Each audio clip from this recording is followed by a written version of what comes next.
Olá, tudo bem? Eu sou Diogo Sena, gerente de relacionamento do DocNix, e hoje vamos falar um pouquinho sobre o contexto da organização em relação à interpretação da norma ISO 9001, versão 2015. Bom, e o que significa, contextualizando a organização perante os requisitos legais em relação à norma? Significa, antes de mais nada, que a gente deve analisar o cenário em que a empresa está inserida, ou seja, as situações em que podem gerar impacto para a organização, tanto nas verticais de entendimento ao ambiente interno em que ela está inserida, ou seja, o que está sob controle da organização, quanto também ambientes externos que possam influenciar em relação ao planejamento e à implementação desse planejamento em relação aos negócios e à perenidade do negócio da organização. Contextualizando as situações das verticais de ambiente interno e externo e também em relação à estratégia do plano de ação para atendimento dessas vertentes, vamos começar falando um pouquinho aqui sobre o ambiente interno. O que é o ambiente interno? Nada mais é do que aquele ambiente que a organização consegue monitorar, controlar e ela tem total domínio sobre a situação. Podem ser colaboradores, equipamentos, um maquinário com uma tecnologia melhor que vai agregar mais domínio sobre o produto, sobre o serviço em que ela está entregando para o cliente. Requisitos legais que possam impactar o negócio, mas para que transforme aquele requisito legal em uma vertente do negócio dela, para que ela possa usar desse requisito legal para transformar o negócio dela em atendimento ao público e aos seus clientes. Enfim, então é tudo aquilo que está sobre caráter e consentimento legal em relação à performance da organização para o atendimento dele. E aí temos também a análise do ambiente externo. Nada mais é do que situações em que a economia, que o mercado, o movimento global, ou o cenário em que você está inserido, traz para dentro do seu negócio e que você não tem muita relação de controle, como por exemplo a pandemia. Ninguém esperava que fosse acontecer algo tão simbólico e de tanto impacto dentro do cenário econômico. E aí diretamente impactou ou positivamente ou negativamente as empresas de uma forma geral. Isso a gente vai falar um pouquinho mais para frente, como trabalhar cada um desses pontos. Tem também outras situações, como política, e aí a gente tem agora até políticas que impactam diretamente aqui, como por exemplo a relação Brasil-Estados Unidos, tem outras situações que impactam diretamente no negócio. Valor dólar, ou seja, dólar sobe, dólar desce, o que isso impacta diretamente no serviço ou no produto que você está oferecendo para o mercado. E perante tudo isso, tem a situação em que a gente deve identificar como está o mercado e o que eu espero dele, ou seja, tem a situação externa, tem a situação interna e o mercado. Ou seja, em relação a essas duas verticais, o que eu espero do mercado, como eu vou me posicionar e que ações eu devo tomar para partir para cima do mercado, como é que eu vou atingir o mercado de uma forma que possa trazer benefícios para a minha empresa. Tudo isso vai partir da necessidade de você criar um business plan, um planejamento estratégico, para você poder definir estratégicas perante a sua perante a contextualização do seu negócio e como é que você vai atender esses pontos especificamente. Bom, então para que a gente possa ter uma visão geral em relação a como atender esses ambientes, como tratar, como me defender desses ambientes, existem diversas metodologias de mercado que possam te trazer uma questão analítica sobre esses fatores. Hoje a gente vai falar um pouquinho sobre a análise SWOT. Já deve ter sido contextualizada em outras sessões desse nosso treinamento, mas ela é uma ferramenta que abrange diversas áreas, setores e permite com que a gente tenha um entendimento muito amplo sobre as situações que impactam diretamente o nosso negócio. Bom, matriz SWOT nada mais é do que uma análise que você faz sobre 4 vertentes. A primeira vertente é analisando o ambiente interno, onde você vai identificar as forças que a sua organização e o seu negócio têm e as oportunidades que você tem perante a esse potencial de negócio que você tem, o potencial interno que você tenha também. E aí a gente tem os fatores externos, que nada mais é do que as fraquezas que a sua organização tem perante o negócio em que ela está inserida e as ameaças que vêm de fora para dentro do seu negócio, as ameaças que vêm do mercado e que podem te atingir de alguma forma. Quando a gente fala de força, tem algumas situações que a gente pode utilizar para identificar quais são as forças que eu tenho dentro da minha organização. O que a gente faz bem, o que minha organização faz bem hoje, quais são o que eu tenho de melhor, quais o meu core, né, exatamente, o que eu defino como uma informação ou um produto ou uma situação que eu faço muito bem. Como os outros veem a minha organização, né? Como os outros veem, inclusive, o meu negócio, o que eu trago para o mercado e como ele é visto lá fora, o que eu levo para o mercado e como ele é visto lá fora. Quando a gente fala de oportunidade, a gente define alguns itens também, alguns tópicos que levam a gente a interpretar o que é oportunidade, o que eu tenho de oportunidade, né? Então, primeiro, quais tendências ou novidades a gente pode aproveitar? O que está lá fora que eu posso trazer aqui para dentro? Quais oportunidades eu tenho para que eu possa perenizar, ou aumentar ou melhorar o meu negócio? Como eu posso transformar as minhas forças em oportunidades? Ou seja, se eu tenho um ótimo serviço, um ótimo produto, mas eu ainda não tenho uma estratégia definida para isso, então como é que eu posso usar da demanda que o mercado tem para que eu possa gerar oportunidade em cima disso?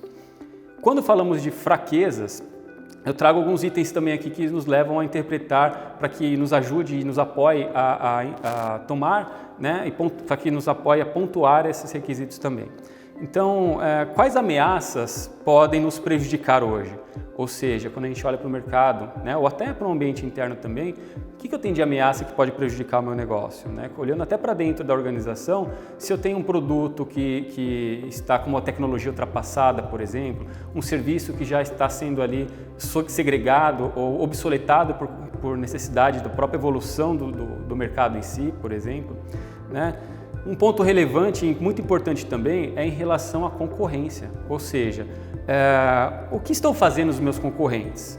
Eu tenho que ter sempre esse olhar para fora quando a gente tem que interpretar especificamente as fraquezas e algumas ameaças também, a gente fala um pouquinho depois, mas como é que estão os meus concorrentes dentro do mercado, como é que eu estou me comportando em relação a isso? E aí a gente cai também nas ameaças, né? Então as ameaças a gente pode interpretar da seguinte forma também. O que nós podemos melhorar hoje? Né? Então se eu tenho um produto, se eu tenho um serviço e eu entendo que eu posso evoluir ele de alguma forma, isso pode ser uma ameaça em algum momento. Então, muito simples, o que eu posso melhorar nessa vertical? O que tem menos recurso, o que eu tenho de menos recursos do que os outros? Né? Ou até mesmo o que os outros veem como minhas fraquezas. Porque quando a gente fala de um mercado, uma concorrência, né, é muito simples a gente tentar fazer uma interpretação sobre o meu concorrente, é um dos itens que falamos aqui, e isso pode se tornar uma ameaça para nós se o nosso concorrente também tiver essa análise sobre nós. Né? Então, é importante que a gente permeie nossa análise em cima dessas 4 verticais. E a análise SWOT, a matriz SWOT, ela vem para apoiar, para que a gente possa, então, primeiro, mensurar estes itens e aí, no próximo passo, agir em cima de fazer um planejamento e nos organizando para que possamos, então, atender e atingir cada um desses, tratar, né, cada um desses requisitos. Bom, quando falamos, né, sobre essa jornada do entendimento dos pontos fortes, fracos, oportunidades, ameaças, é muito relevante que a gente traga para esse contexto também as expectativas e as necessidades das partes interessadas. Então tem 2 pontos muito importantes aí que, primeiro, definirmos o que são cada um deles, né? Primeiro, necessidades. Necessidades são os requisitos necessários de acordo com a necessidade da parte interessada, ou seja, é aquilo que o meu cliente, que o mercado exige do meu produto ou do meu serviço. E a gente tem as expectativas, que é o que é criado em relação ao que é recebido, ou seja, trazendo esses 2 itens. Necessidade, o mercado pede. Expectativa é como eu entendo aquilo que o mercado está pedindo, ou seja, como eu vou atender aquela necessidade. E quando a gente traz para esse contexto a parte interessada, as partes interessadas, é de extrema importância que a gente possa, então, entender quem são essas partes interessadas, né? Para quê? Para que eu possa tomar ações específicas que eu aja diretamente dentro das necessidades delas e dentro das expectativas que eu tenho em relação a isso. Quando a gente fala de parte interessada, é muito importante que a gente entenda diretamente o que impacta no meu negócio, o que impacta no meu posicionamento, ou seja, o que vai me trazer valor e aonde eu quero e quem eu quero buscar, né, como o que eu quero buscar do mercado. A gente pode ter várias situações, né, e isso vai caber muito de acordo com o ambiente em que a empresa está inserida. Para isso, existem diversas situações. Então, por exemplo, comunidade local, ou seja, onde eu estou inserido, né? O que é uma parte interessada, o que elas esperam de mim, né? Qual que é a expectativa que eu tenho em relação a elas. Obviamente que quando a gente fala de uma empresa, existem os proprietários, os acionistas, que são uma das principais partes interessadas também, né? O que o acionista espera da empresa, o que ele quer em relação a isso. Existem, obviamente, que é o motor de toda empresa, que são os clientes. O que o mercado, o que o meu cliente exige, o que ele necessita, né? Como é que eu posso levar para ele o que realmente agrega para ele, né? Existem várias outras situações, como por exemplo os próprios colaboradores, né? Então, o colaborador é uma parte interessada, é uma troca, né? Eu recebo e recebo do meu colaborador o serviço e ele recebe de mim também, ele tem uma expectativa sobre o serviço em que ele está prestando, né? Então, quando a gente fala de parte interessada, a gente não está falando só de acionista, só de cliente, a gente está falando de várias situações. A gente está falando de fornecedor, a gente está falando do meio ambiente, que é a comunidade, da sociedade de forma geral. Estamos falando dos nossos concorrentes, porque querendo ou não, uma parte interessada dentro da minha organização é entender quem são meus concorrentes também, o que eles esperam de mim, como eu vou atingir, na verdade, até no movimento contrário em relação a essa expectativa dele, né?